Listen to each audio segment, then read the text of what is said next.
Welcome to Inner Guidance Channel, where imagination shapes reality. Join us as we dive deep into the profound teachings found within Neville Goddard's rare books and lectures, all available for free right here on our channel. Today we proudly present his remarkable lecture, God Only Acts, in his own voice with enhanced audio quality through AI technology. So sit back, relax, and prepare to unlock the secrets of manifestation and transformation with us today. Tonight's subject is God Only Acts. You may be familiar with that statement from Blake. God only acts and is in all existing beings or men. We are told that what is impossible to men is possible with God if we can only find God. For what is impossible with us as men is possible with God. I am confident I can locate him for you right this night. And it's very simple. There are unnumbered things that you and I can think of that are truly impossible with us. Unnumbered things, you can think of them. Now, could you imagine the thing that is to you impossible solved? Can't you imagine it solved? Think of something that you cannot. I defy you to think of something that you cannot imagine. Think it over. And so you say, I can't go because I haven't a passport. I can't go, say, to Russia. They wouldn't allow me to go to Russia. I couldn't get a passport. Can't you imagine that you have a passport? Can't you imagine that you've been to Russia and that you're back? You may say, well, that's a lie. There is no evidence to support that imaginal act. But can't you imagine? Can you imagine it? Well, that's God. That's God in action. If you can imagine, all I ask you do now is to hold God trustworthy. You found him. You found something that can imagine anything in this world. Well, that's God. For with him, all things are possible, and with men there are unnumbered things that are not possible. So you found in yourself a power that makes everything possible. But all God intends from us is to accept the imaginal act with faith. That's all. Faith is being loyal to unseen reality. You remember what you did. That's an imaginal act. All it takes from us now is to be loyal to that imaginal act. For through faith we made all things. An imaginal act is one thing, and that's self-determining, that's causative. Everything on the outside moves under compulsion, but everything, and no one really knows the unseen, hidden, causal act. Once in a while you can trace it. The individual may be able to trace it back to something that he did. But between the imaginal act and its unfoldment in the world, in this whole vast world, unnumbered things come out, all contributing. And much of it we condemn. We condemn this act and that act and that act, and harshly condemn it. But it all is moving towards the fulfillment, the bloom of what each in the silence did back here. And yet we sit in judgment of all the unfolding picture of that act, right up to the bloom of the act. Now let me share with you a story that was shared with me. About 2 weeks ago, or 3 weeks ago, I told you a story. It was unfinished. It wasn't yet completed. About the lady who had carried this tremendous burden on her shoulders, as it were for 25 years. And suddenly, that very day, it was washed out of her life, completely washed out. But I didn't know the nature of the burden. It wasn't yet told me. In fact, it wasn't yet told him. He just wanted me to know, to encourage me to encourage you of this story. Well, this is the story. It's all about his mother, who lives in St. Louis. That's maybe 1,500 miles away. So take that into consideration when you hear the story. She has a very important position. She is executive secretary to an organization similar to our bowl here. You might have seen these great shows in the summer. They produce, every summer, 12 musicals are produced. And you either take them, or you've read about them, or you've heard about them. And so, she has been, and still is, for many, many years, executive secretary of this organization. But in spite of the glamour of the job and all the wonderful things she enjoys on the outside of her home, because in that capacity, and as I'm told in his letter, that one of the great status symbols in St. Louis is to be a member of that board. And so they all love her, all respect her, they all admire her, and she enjoys their friendship. And so all the lovely social graces and friendships are hers outside of her home. But in her home, she's not been able to entertain any of these people who entertain her. Because 25 years ago, her father, just moving like the old man of the sea, fell. Well, being her father, she didn't want to do anything to simply dispossess him, as it were. He said, in a strange and wonderful way, he is a very remarkable man, because not very many men have reached the advanced age of 95 without ever having done one day's work in his life. Well, that happens to be her father, and he said to me, a remarkable accomplishment, 95 and not once ever having done a day's work. So there he sat. Well, when he became aware of my books, the first thing he did, he packed off a set to his mother in the hope that she would read them and apply the technique as described in the books. When she came home this Christmas, he discovered she hadn't really applied it, and he would like to know why. Well, she confessed she could see no out to this but death of her father, and if she applied it in the way that the book teaches, she might produce a death, and then she'd have to live with that on her conscience for the rest of her days. And although she would love the freedom of living alone in a nice, lovely home, where all things were lovely, she still would persist in this horrible sacrifice and carry this burden rather than face the only out that she could think of, that the man would die. Then he told her the story that he heard from this platform, that when I found myself in love with the girl who now bears my name, I was terribly involved. I mean, so many complex facts confronted me. I had a dancing partner the world thought I should marry, and everyone thought I should marry her. I was not yet divorced from my first wife, and yet here, I'm in love with this girl. Well, I knew I could not be happy in this relationship of marriage if it caused any distress to my dancing partner. Yet I postponed and postponed the joy of mine by not doing something about it, not acting. One night I said to myself, if I am now blissfully happy in this new relationship of marriage, then it could not be really a happy state if I knew that my dancing partner was injured in any way by this act of mine. So I will simply forget all of that and assume that I am blissfully happy, which would include that she's happy. I did it night after night for 6 nights. And then she confronted me and told me she didn't know how to tell me, she didn't want to hurt me, but I was to her like a brother. She couldn't think of me in terms of her husband, and that she had found a doctor.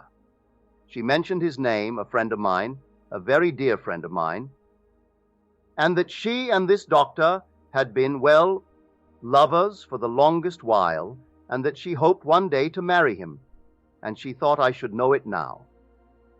Well, here I had been going for the longest, while not wanting to hurt her, and she not wanting to hurt me, and we both robbed each other of the joy that was really in store for us.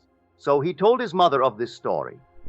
He said, I saw in her eyes a certain glimmer of interest, so I said it over and over in the hope that she would actually apply it.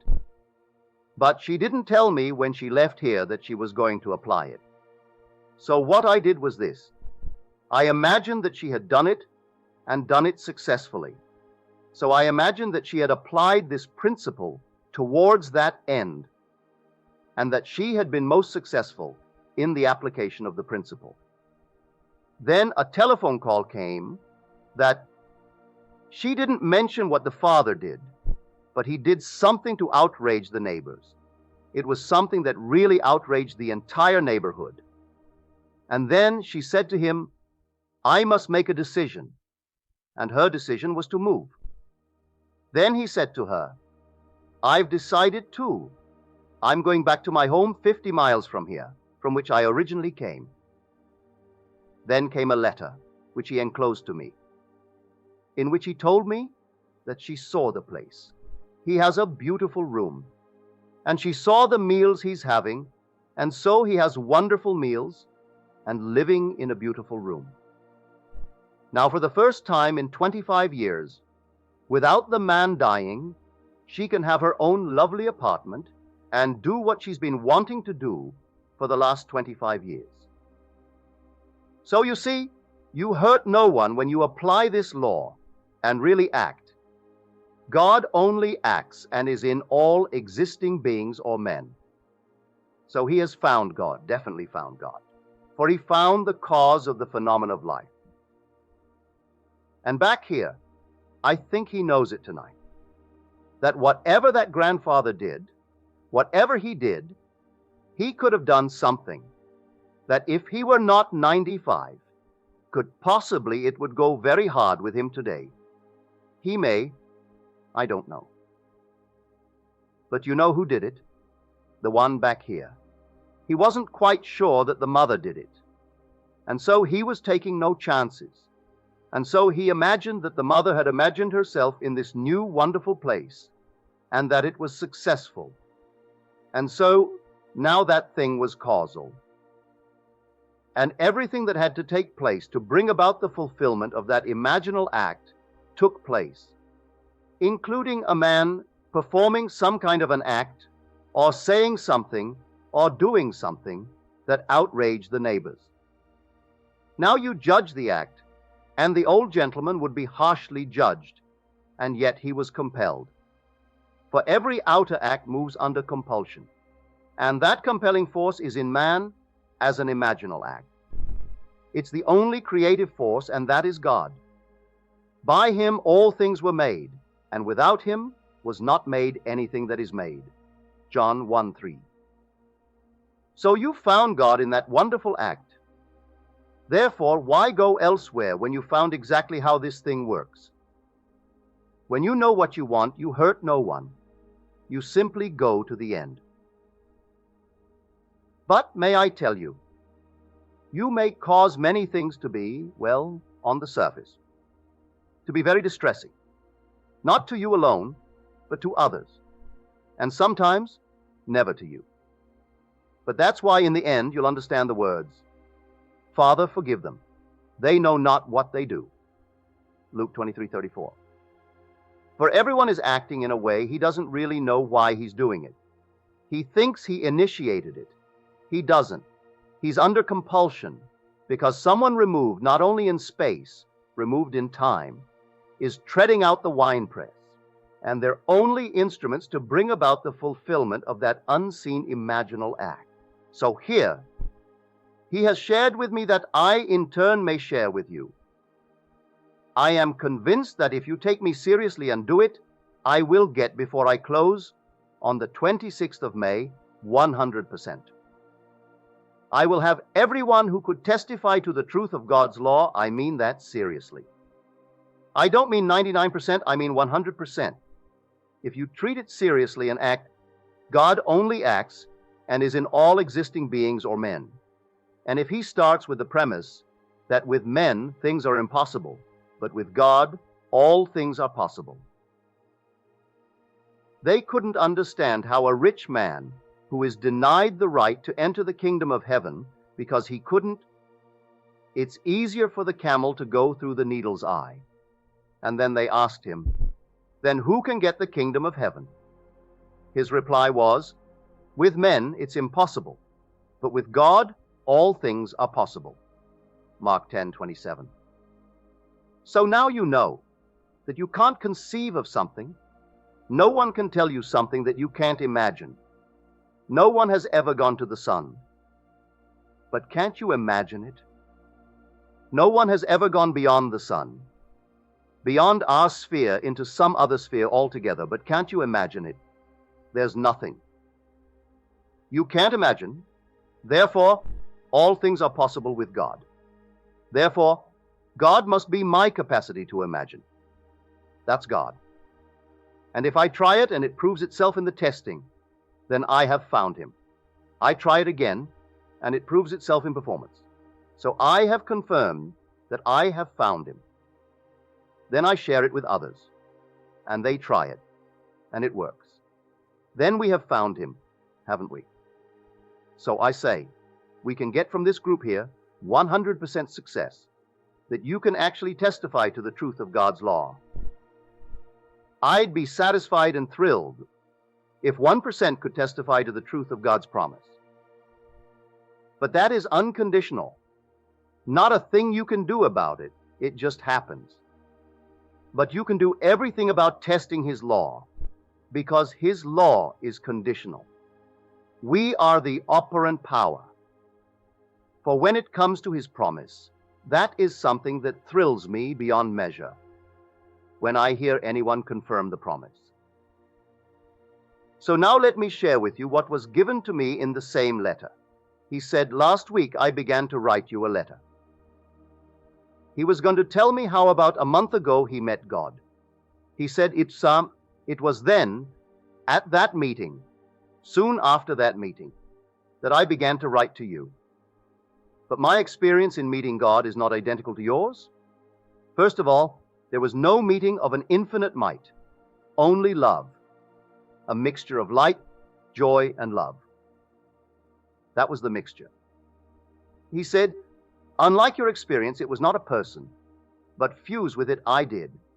And after so many years of being confused, it was a thrilling relief to be fused, for a change. So he met God. Even though he didn't see God presented in bodily form, he was fused with God. You know what fusion is? Where things are gathered together, and actually gathered together as through by melting. That's an actual experience. You are fused with God, and no power in eternity could ever put you apart. Read the 8th chapter of the book of Romans. No power in the world could ever, after such a fusion, ever bring about a separation of you two. Verse 38. And therefore, when we are fused with God, we have the same body, that same glorious body of God. And here we have unity and equality in diversity. He and I do not look alike. We're both men. I'm older.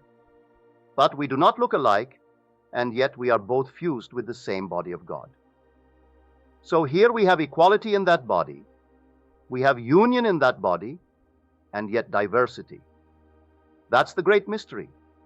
When all are gathered together, one by one, not collectively, but one by one into the body of God.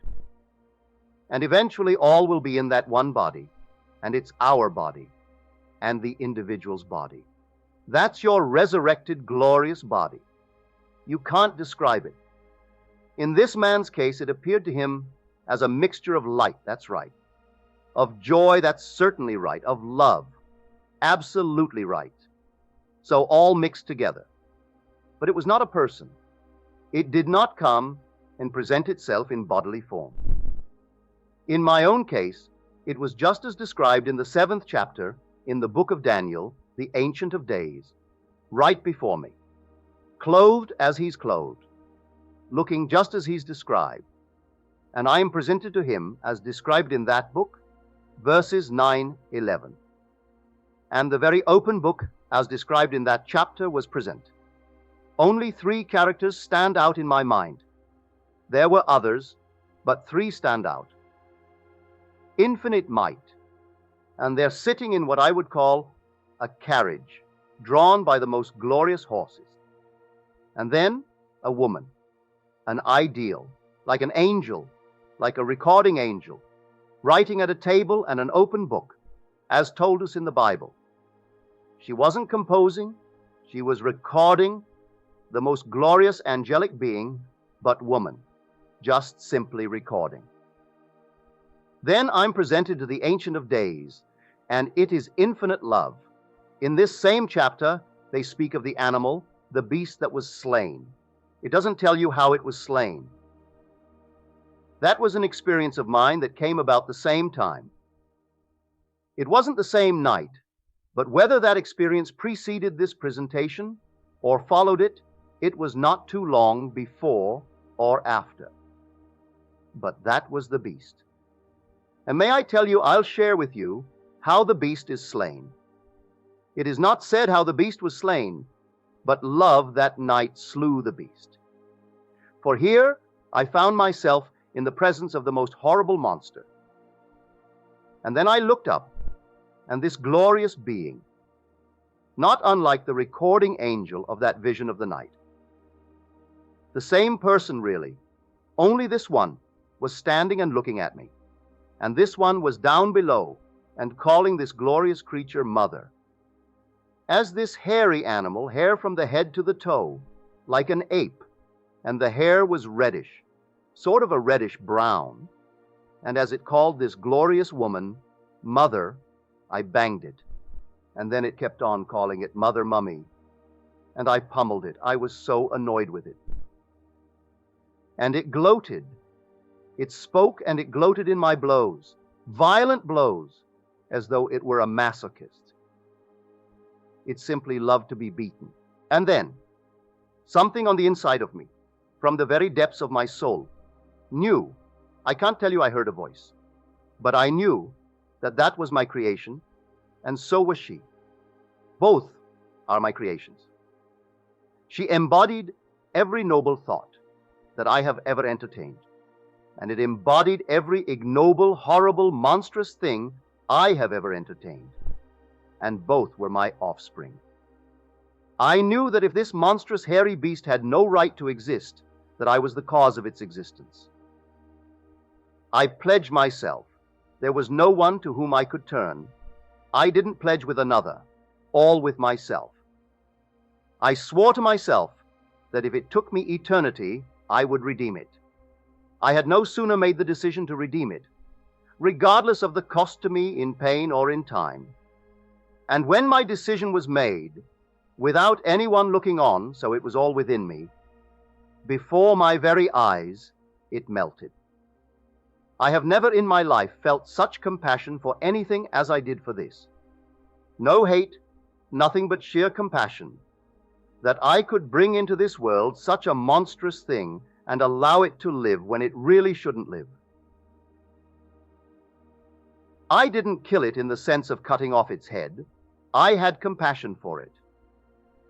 And because it was the embodiment of all of my misspent energies, as it melted before my eyes, leaving not a trace behind it, all the energies that I saw embodied there came back to me. They actually came through me. I have never felt so powerful in my life. Everything that throughout the centuries, how long I don't know, unnumbered ages went into this monstrous creature, invisible to me with my mortal frame of it. It whispered into my ear repetition of the deeds that fatten it, on which it would grow. So any opportunity to take advantage of would be encouraged by the whispering of this unseen monster that I, myself, had created. And every attempt to be noble in my world came, and encouragement would come from this noble creature that I had created. And so, at that very moment then, I discovered what I had done with sheer energy. For I gave it life. I brought it into being. It was my dweller on the threshold, and I faced it one night, and sheer compassion wilted it, and it melted before my eyes and vanished. But in vanishing, all the energies, they weren't dissipated. They returned to me who had put them into that horrible, monstrous form. So, the beast spoken of in that chapter, and you'll find it in Revelation, you'll find it in many chapters. The open book you find in many chapters, all through the Psalms, Isaiah. These are true visions. And so he didn't see the human form, but he was fused with the same being, for that being is love. When you fuse with it, the joy is beyond the wildest dreams. So he felt joy and life. You can't measure the life. For in the Father there is life. And as the Father has life in himself, so he's granted the Son also to have life in himself. John 5:26. So fusion with it. The Father, he's become the Son who is one with the Father, and therefore has life in himself. So I can say to him that in this fusion there is no Jew, no Greek, no slave, no free, no male, no female, only one in Christ Jesus. And all the powers of the world cannot ever divorce you from that fusion. He's one with it. So I can't tell him the thrill that was mine when I got that letter and began to read it. He said in his letter, which is irrelevant for the evening, but still it's part of the picture. He was writing a story when his wife happened by and said, "Oh God, what, another letter to Neville? You want to monopolize all the meetings?" She said, "Read it." She didn't say it unkindly, at least not too unkindly. And so he said, "I promised at the moment that I would delay writing any more letters for the next few weeks. But Mother's note came this morning, and because I had mentioned it to you in a previous letter, I thought I should share with you the conclusion, and that you tell others as I have told you. So I want to thank him, and I want to ask her, please don't stop him from writing any more letters. So everyone, I want to get the letters and really get them in. I say everyone can bring me letters on the condition, which is the law. I hope most of you can send me something comparable to that fusion. For now that's done, they could shoot him now, chop off his head, and they can do nothing to separate him from the love of God. He was called into that state. He didn't earn it any more than I did. What was God's secret of his elective love that night when he was, about a month ago, when he was called? He was called and he saw love, only love. For God is only love, really. But the love is so ecstatic, you can't deny the joy that is with it. And you can't deny the life that you feel when you are fused with it. You can't. But in that union, oh, what joy, what life. So all of the qualities he expressed perfectly. I still say to him, it may be this night, who knows, that you will see him presented just as the 7th chapter of Daniel presents him. Just as Daniel presents him, that's exactly what he looked like to me. And then you are that Son of Man who is brought and presented to the Ancient of Days. The recording angel, yes, she's there. Infinite might, yes, he's there. They do not look alike, but you can't deny infinite might when you stand in his presence. It was infinite might who sent me, and the words ringing in my ears were the words, time to act. Time to act. I had to discover how to act. It was time to act. Drink no more water. Take a little wine for your stomach's sake and your many afflictions. 1 Tim 5:23. I had been absorbing all the psychological truth I could get by attending all the lectures, reading all the books, and going mad trying to adjust the conflicts with all the so-called different aspects of truth. And the words are, drink no more water. Take a little wine for your stomach's sake and your many afflictions. Certainly wasn't to take wine in a physical sense, although I must confess I enjoy it. But that was not the suggestion. Wine is how to apply it. You've been absorbing the psychological truth. That's symbolized by water. So I filled myself till I almost became waterlogged, And now, don't take any more. Start to apply it by drinking a little wine. Put it into practice. I then had to put it into practice. And putting it into practice, I found God. For if by him all things are made, and without him was not anything made that was made, and I found out what I did and how I got something in result, well then, I found him. I tried it again, and it worked again. I kept on trying it, sometimes a long delay, sometimes shorter. I can't quite bring it down to the point of why the delay, other than it's not a delay. It is simply the seed takes a different interval of growth, interval of time. One would come overnight, one would come while I'm doing it, and some would come the next day, the next month, the next year. But, looking back, as I told you a week ago tonight, a story from which I have both, and I tried to explain that night that I was the cause of her misfortune. The things she did for which she was criticized and sentenced and suspended, I did it.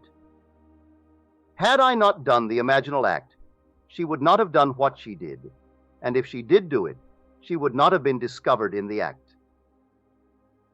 But she had to be discovered because she had to come forward that I could serve her with papers. She was hidden in the 8-odd million people in the city of New York. There are over 8 million. Buried in that enormous crowd, how are you going to find her when she leaves her address and gives no forwarding address? But she had to be found, even as like a needle in a haystack. She had to come out of hiding, because I had performed an act. Performing the act, I compel her to perform a certain act for which society condemns her. So who did the act? I did it.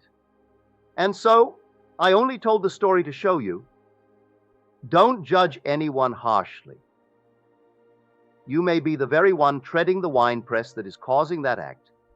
Then you now sit in judgment and condemn. But when you awaken, you will say exactly what is said on the cross. Father, forgive them, for they do not know what they do. They're all moved under compulsion. You awake, you are moving from the inside, and that's self-determining. You know exactly what you're doing, and you watch what you're doing on the inside, and you do it constructively, lovingly. But even a loving act as it was in his case, he loves his mother and wanted her to be free of a burden. He didn't want that grandfather to die, but he wasn't concerned as to how the mother would be set free. But he knew from the story that you've heard that if he felt her joy in her new home, that something would happen without hurt to her. Well, the old gentleman did something that outraged the neighbors, and that she said to me, Mother has not yet mentioned what he did, and as far as I'm concerned, it doesn't really matter what the old gentleman did. He could have done 1 in 1,000 different things that would have caused the neighbors to rise, and in some great fiery against him. It doesn't really matter. But the cause of whatever he did was 1,500 miles, removed in an imaginal act of a son who so loved his mother, he wanted her to be free from this horrible burden that she'd carried for 25 years. So I tell you, everyone do it and then share with me. But bear in mind, God only acts and is. He is not a passive spectator at this passage of history. He is the supreme actor, the supreme actor. So in everyone, God is acting, and he's acting every time you sit down and imagine a thing with faith. That's how God acts. If you imagine and think, oh, well, that's nothing, that isn't real, well then, you've already canceled it at the very moment of saying that it was unreal. Do you recall the story we told you, quoted from the great Carl Jung, that only when he credited the fantasy with reality did the thing work? For you who were not here, Carl Jung, who died in 61, and the book came out in 61, which is really a form of biography. And this night, he was contemplating the death of a friend whose funeral he had attended that day. The man had died suddenly without warning the day before and was buried that very day, when Jung, in his bed, was seriously considering the man and his present state. Whether Jung believed in the afterlife or not is irrelevant to the story, but he's contemplating the friend, and suddenly he senses the presence of the friend at the foot of his bed. As a great scientist, he said to himself, "Well, I know Monday. I know I went to his funeral. The man is dead, so he can't really be here." Then he arrested his thoughts. He said, "What right have I? Wouldn't that be the most abominable thing to do to a friend? If the friend were here, and I treated him as though he were not, and I was indifferent to him, wouldn't that be a horrible thing to do to a friend? So now I will credit him with reality." And so the minute he decided to credit him with reality, and assumed he was there and real, the friend became very, very real in his imagination, turned around, walked through the door, and beckoned him to follow, which he did. As he followed through the door, the friend went through the garden, and he in his imagination followed onto the street. And then the friend walked several hundred yards up to his home, where now only the widow lived, and he, in his imagination, followed the friend. He went to the friend's home. The friend went right through the first room into his library, mounted a little stool that was there, up to the second shelf from the top, and pointed out 4 volumes bound in red. Then he pointed to the second volume. And then, as he pointed to the second volume, and that was the one he wanted to bring Jung's attention to, he disappeared.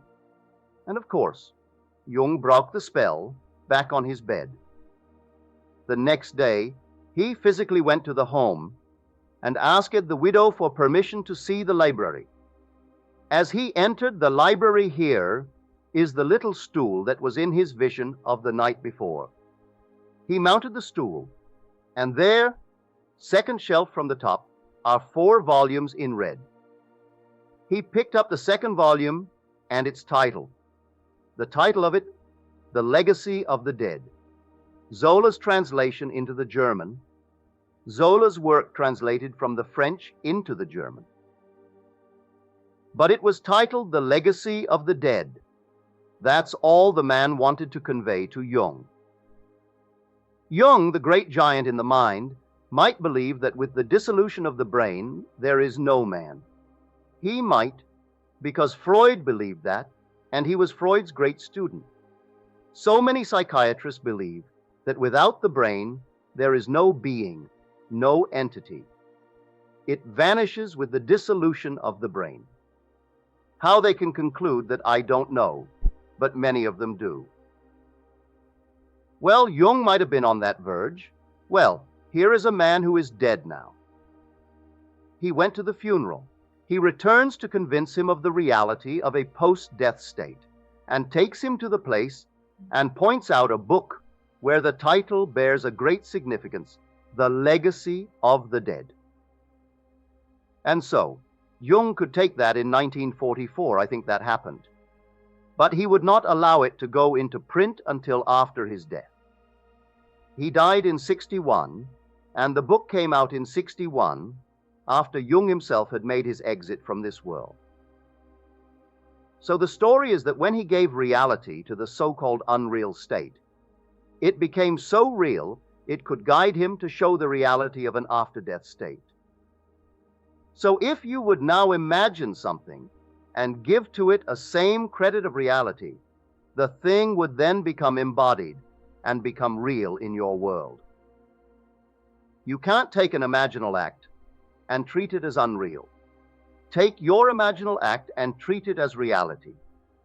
Really believe it's real and have faith in the unseen reality, that it will externalize itself in your world.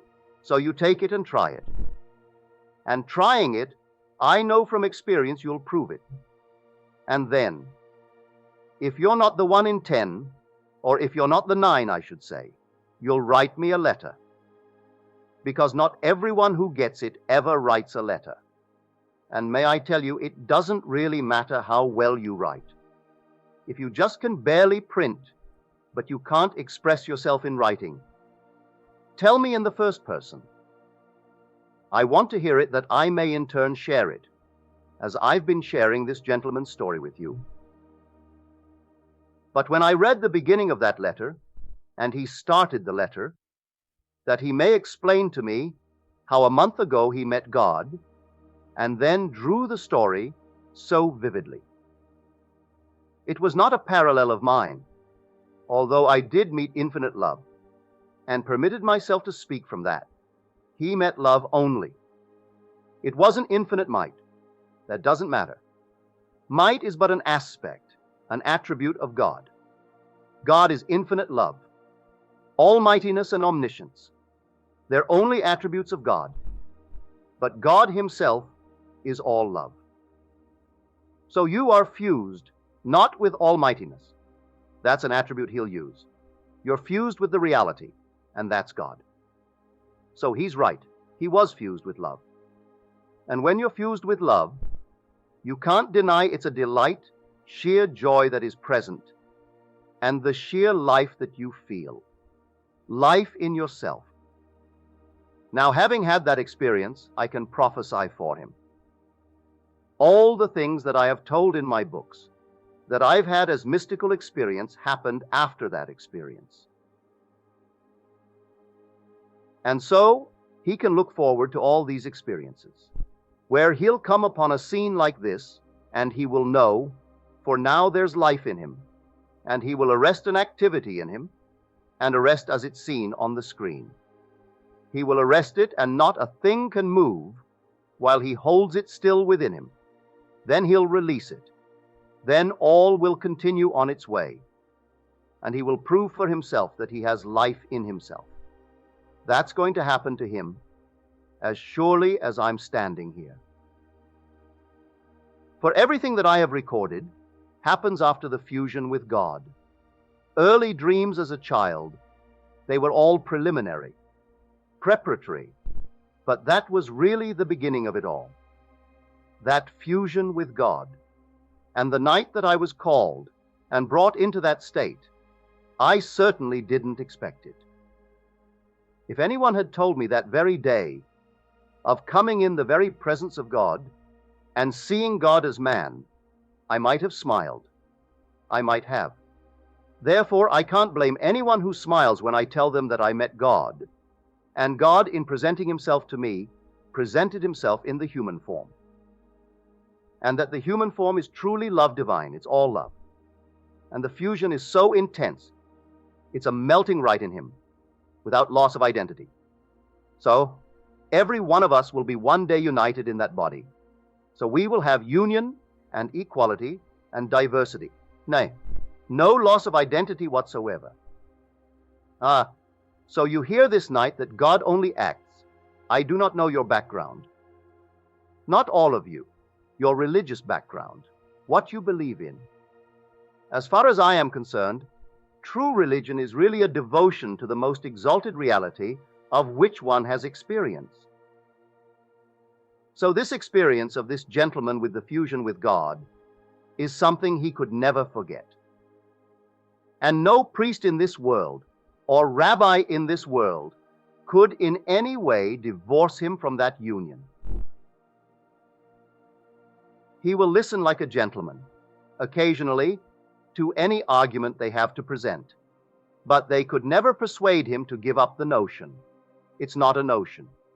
This is a reality beyond anything that one who has not had it could ever conceive.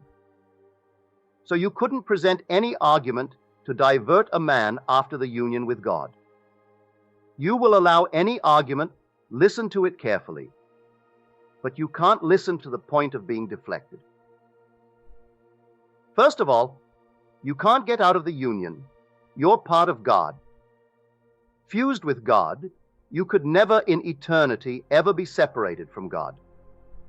There's no power in the world that could do it, because God is more powerful. And no power could take you out of the body of God after you're invited into it and fuse with it. So tonight you take that. At least one person here, others have told me too. They're all coming towards the grand, really the only end, which is the fulfillment of God's promise. But that you must wait for, and wait for it patiently. He said, wait for the promise of the Father. Just wait, because you can't earn it. When it comes, it's a gift, a complete gift. And then all the other things, they'll come with it. But in the meanwhile, His law being conditional, you need not remain as you are if you don't like what you are. For 1 second beyond hearing the law, you can take the law this night, knowing who God is. If God is doing it, and all things are possible to God, well, then it's done. I don't care what it is. It's done if it's all God doing it. If a little you is doing it, and you take someone you know, can't do it. But the minute you know that imaginal acts are God's acts, that God actually became you, that you may become God, and that you are all imagination, and God and you are one. Therefore, if He actually became you, and He acts in you, the only thing in you that is completely, that you could say all things are possible to it, is your imagination. You can't think of anything in this world outside of your imagination that you can say of it, with it all things are possible, because almost everything else is impossible. You think of the things that you would like to do, and how many things are impossible if you take the little you of flesh and blood. But take yourself as imagination. Can't you imagine anything in this world but anything?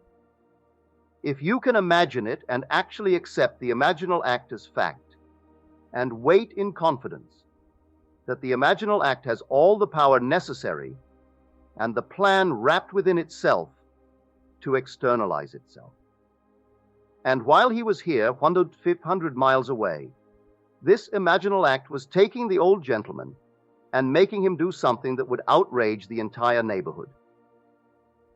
The old gentleman and his daughter would be totally unaware that an unseen imaginal act was cause of his behavior, because they would say, "What on earth is he doing?" Or, "What in a household of that sort, with a daughter who is so gracious and so noble, and to have a father like that, how could he possibly do it?" We would judge him harshly. The real culprit, if there's a culprit, was hidden 1,500 miles away, and he did it through love. He so loved his mother, he wanted his mother free and be separated without killing the grandfather. And so, you do it this way. Do it in love. Every time you exercise your imagination lovingly on behalf of another as he did, you're mediating God to that other. And so, he mediated God to his mother. And only that act of the grandfather would have forced her to the decision. So she told him, "I have to make a decision, and I'm going to move." Then he comes forward and says, "I'll make a decision too. I am moving back to my home of my origin, really, 50 miles from here." Well, that's near enough, isn't it? I mean, you're not the only ones. 50 miles is a long way to walk at 95 years. And so she can go visit him and see him and leave him just where he is with his friends. "All the meals are good," she said in her letter, for I read her letter. He was very gracious and loaned his mother's letter to me. And just as I've told you what he told me, the mother told him. And he need not be that curious to find out what he did. That is unimportant. Whatever he did, he outraged the people to the point where something had to be done, and a move was in order, and the move became a fact. So I'm asking you to take me seriously. And when you sit down this night in the silence, or when you go home and you are with yourself and gathered together and you imagine anything, do it lovingly. Of a friend, do it lovingly and believe it's done. That's God in action. And with God, all things are possible. You don't have to aid it, leave it alone. It's going to actually move itself through all, and all things being interwoven, they will take anyone in the world that it can use to embody itself. And therefore, forgive all when you become the man or the woman you want to be. All those who seemingly tried to oppose you on your forward motion were aiding you, but you didn't know it. Therefore, forgive them all in the end. A bird couldn't fly unless opposed. A fish couldn't swim unless opposed. A plane couldn't take off. You couldn't walk. Nothing in this world could really move unless opposed. So if you have opponents, then they're only playing the part. Because you dared to assume that you are the man, the woman, that you want to be, they had to come to give the necessary opposition. Without that, you wouldn't move. Now let us go into the silence.